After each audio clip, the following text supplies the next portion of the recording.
awali dengan lagu, di mana kita ambil lagu Hidup Ini Adalah Kesempatan. Kita bernyanyi bersama-sama. Hidup ini adalah kesempatan.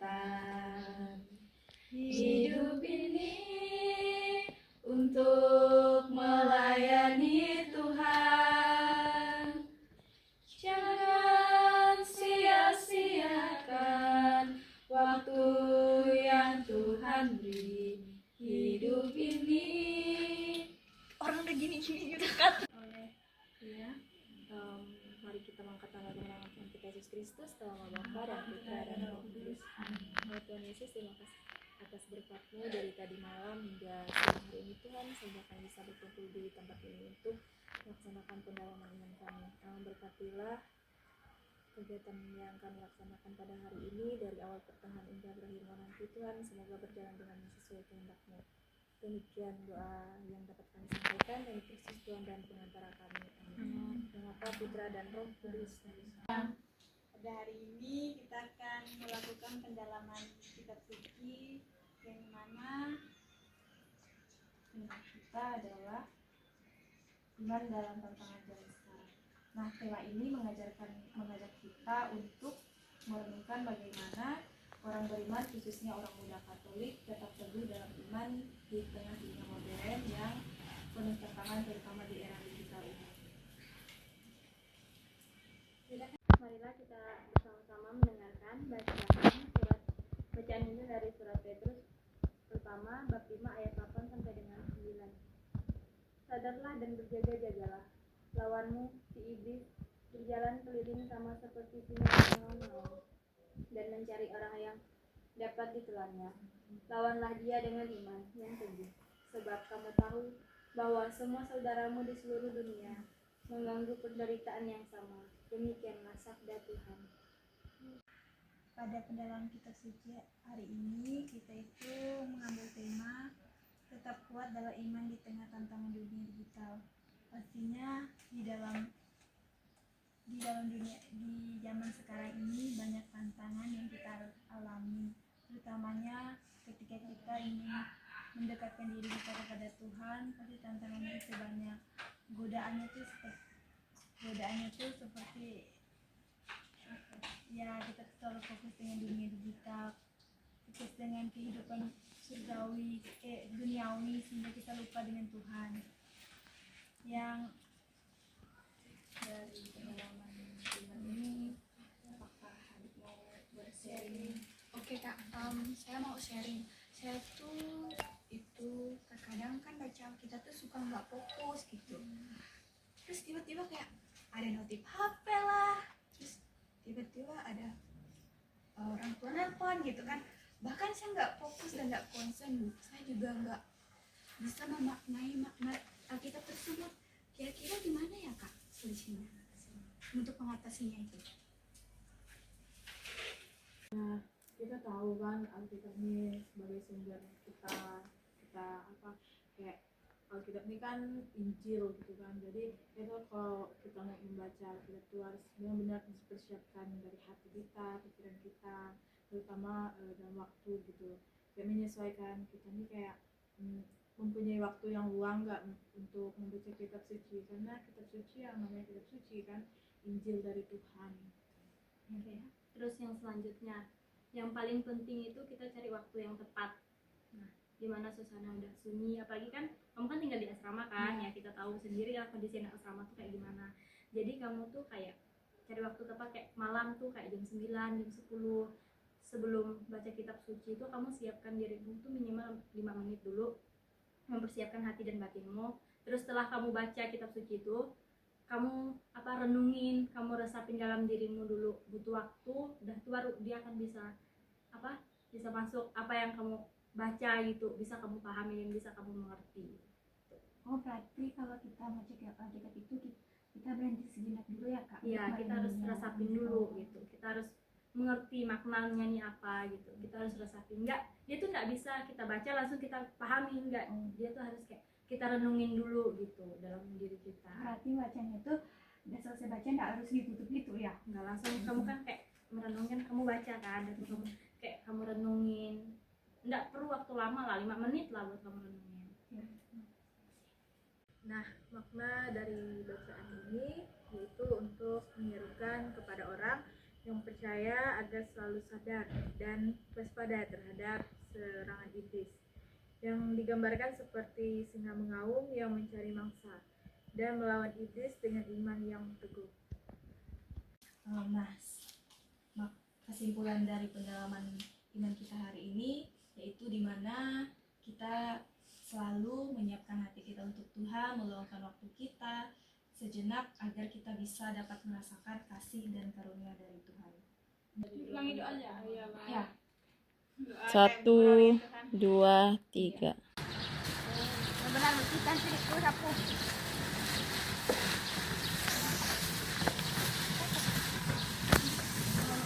Pak, kami bantu Bapak bersihkan ya, Pak.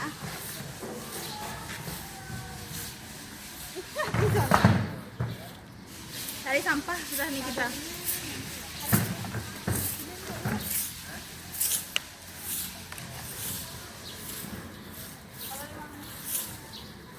Apa lebih enggak apa-apa. Kalau kita keliling cari sampah.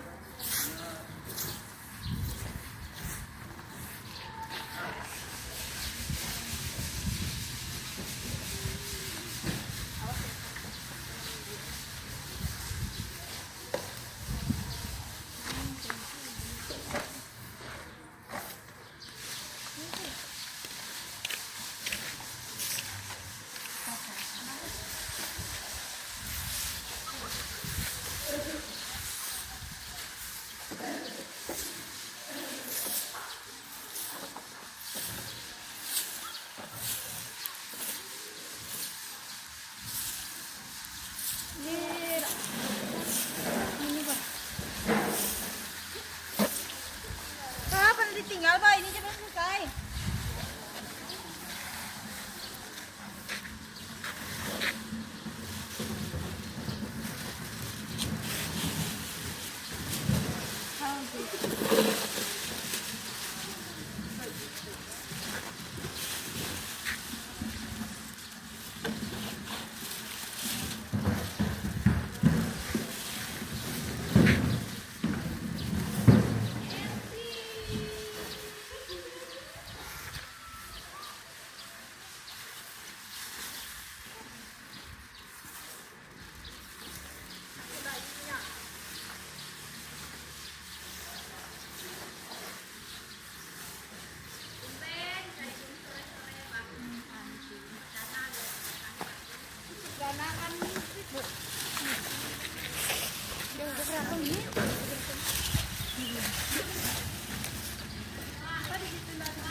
Ya, kamu mau cari sampah keliling nih.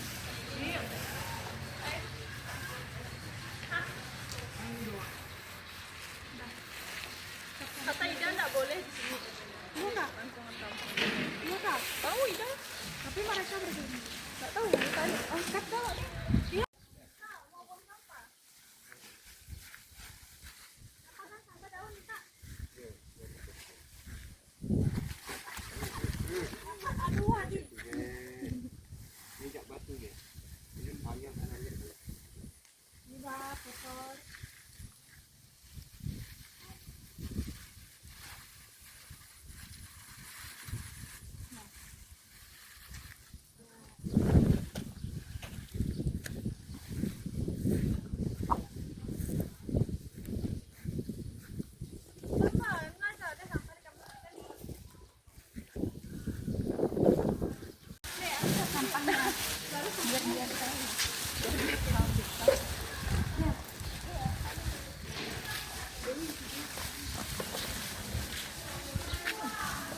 Memalukan. Jadi kita keliling cari sampah aja yuk.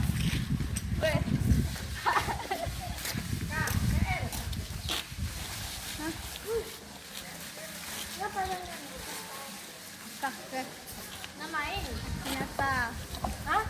Nyata.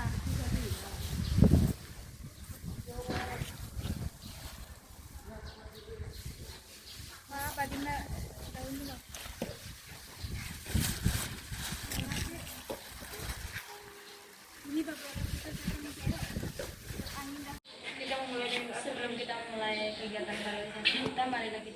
dengan anak Tuhan Yesus dan Salam Maria, penerang Tuhan serta terpujilah Engkau yang terawat kita dan terpujilah buah tubuhmu Yesus. Santa Maria, Bunda Allah, doakan kami pendosa ini sekarang dan di waktu yang akan datang. Kemuliaan kepada Bapa, Putra dan Roh Kudus, seperti pada mulanya, sekarang dan mulia dan senantiasa, sekarang dan selama-lamanya. Selamat siang teman-teman dan adik. Ya, kita kemarin sudah melakukan 2 kegiatan. Nah, sekarang kita akan melanjutkan kegiatan kita yang ketiga, yang dimana yang kegiatan pertama itu pendalaman iman dan yang kedua itu ada aksi sosial. Nah, sekarang kita akan melakukan kaderisasi. Kemarin kita sudah melakukan 2 kegiatan tersebut. Apa yang bisa adik ambil dari 2 kegiatan tersebut? Saya akan kedepannya saya akan ngajakin teman-teman saya untuk mengikuti kegiatan sosial ini tadi. Terus itu juga mengajarkan kepada teman-teman saya yang di kampung mengikuti kegiatan itu tersebut. Dan sebagai calon guru agama juga kan kita harus wajib untuk memberikan kepada teman-teman kita yang ada di kampung gitu. Apalagi mereka yang nggak berpendidikan dan juga membawa mereka untuk membersihkan kayak gereja, pokoknya sekitar lingkungan yang ada di pedesaan. Peduli lingkungannya deh. Iya. Belajar sih ke depan. Terima kasih deh. 2, 3. Nah, juga kan kemarin tema kita adalah tentang tantangan zaman di tengah era digital atau di lingkungan sosial media. Kemarin juga kakak sudah memberikan pendalaman iman seperti baca kitab suci, cara baca kitab suci dan sebagainya. Kak makanya nih, apa sih, gimana? Kan kemarin udah baca kitab suci itu, udah dikasih saran juga cara baca kitab suci gimana di tengah benturan penggunaan handphone. Jadi kamu tanya apakah selama beberapa hari ini baca kitab sucinya udah tenang atau gimana? Sama-sama kayak lumayan sih Kak, saran-saran dari kakak tuh kayak membuat saya jadi kayak mulai rajin lah buka kitab suci gitu kan. Mulai lah ngerti oh ini maknanya apa, terus oh saya harus mempraktikkan dari Injil ini di kehidupan saya sehari-hari gitu, menerapkannya di kehidupan sehari-hari gitu. Terus gimana saya bisa membacanya tuh dengan bagus, tenang gitu kan. Terus masalah di era digital saya belajar untuk tidak mengaktifkan HP saat membaca Alkitab itu. Saya kan membaca lebih fokus gitu.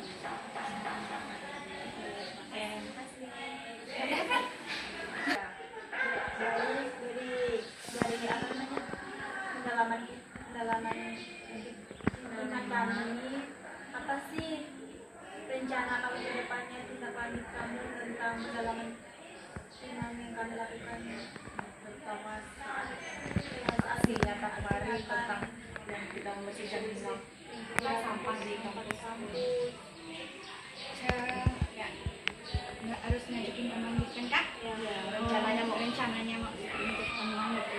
Ya saya mau ngajakin teman-teman saya untuk membersihin lingkungan, terus belajar hidup sehat gitu kan. Kalau hidup sehat kan tentu kayak kita nyaman gitu kan. Sama kan di asrama tuh harus ngajakin teman-teman tuh buat bersih WC, sampahnya dibuang.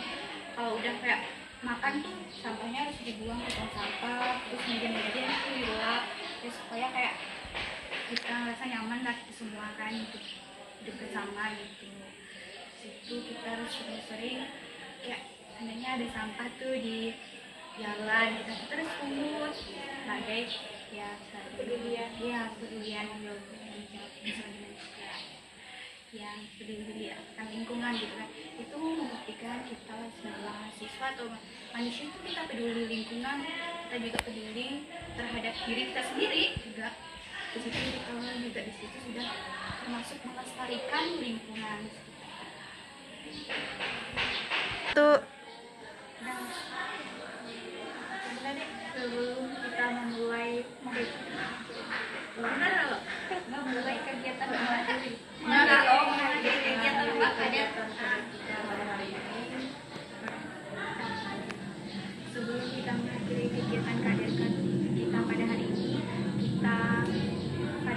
berdoa dengan nama Bapa dan Putra dan Roh Kudus. Amin. Allah Bapa yang Maha Kuasa, puji kami panjatkan atas kehadiran-Mu. Terima kasih Engkau telah melindungi dan memberkati kami dan dari tadi hingga akhir kegiatan kami pada hari ini. Ya Bapa, terima kasih Engkau telah memberkati kami dari proses pembacaan Alkitab hingga ke kegiatan KBR.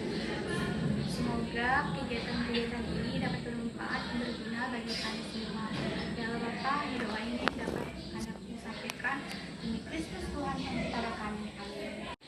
Terima kasih ya kakak-kakak semua. Berkat kalian saya mendapatkan pengalaman, baik pengalaman iman serta pengalaman nanti saya untuk kedepannya sebagai pelajaran, sebagai cutting nanti saya juga sudah mendapatkan pengalaman tersebut untuk belajar pengalaman kitab suci untuk mengajarkan adik-adik semester bawah nanti gitu. Dan saya ucapkan banyak terima kasih.